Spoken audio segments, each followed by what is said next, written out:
off with Leave It to Beaver. Leave It to Beaver portrayed the global view of how modern middle-class families were during the 50s and 60s. The show ran from 1957 to 1963. It presented a kinder world in terms of respect at that time. The show portrayed an accurate representation of the role each person in the family had. For example, starting off with the mother.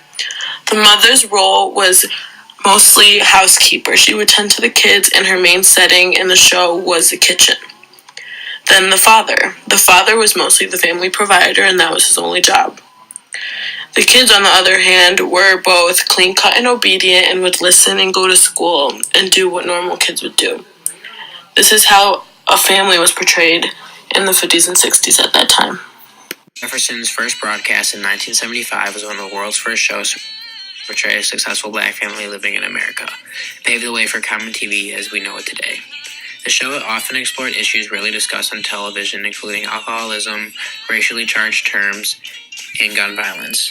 The show also used humor to help ease tensions of these topics. George, the main character, was intolerant and somewhat rude. He was feisty and bigoted as well. Louise, his wife, spent most of her time apologizing for the actions of her husband. Their marriage was an interracial marriage, which was very uncommon at the time. Another uncommon thing at this time was for people of African American descent to live in an upscale white neighborhood. This is exactly what the Jeffersons portrayed. When George's friends came to visit, they teased him by saying he was trying too hard to impress the white people for where he lived. This helps show the tension of the time between both races, while women stayed at home to housekeep. In this show, these characteristics are shown exactly. Philip is a very commanding man and has authority over all of their family members. His daughters, Hillary and Ashley, are completely different girls. Hillary is self-centered and looks down on Will, her cousin, for his upbringing. She is obsessed with fashion, friends, and shopping. Ashley, on the other hand, is rebellious and very kind. She is very nurturing to Will and his problems.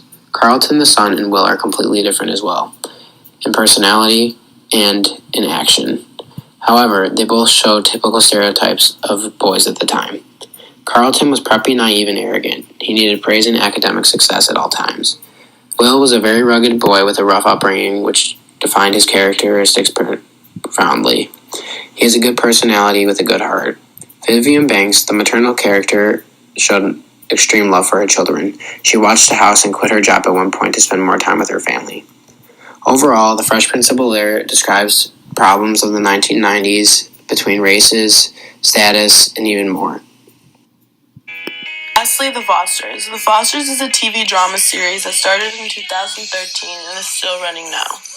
The show revolves around a diverse family of 7, with 2 of the parents being a lesbian couple. One white character and another black character that both work hard to provide for their 5 children.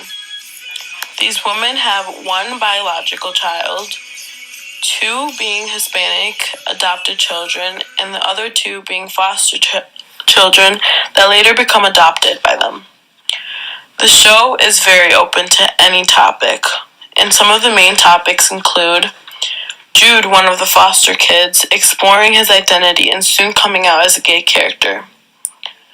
Then some deal with immigration situations where the main character's best friends go through deportations, and this causes big marches and later leads to change in the show.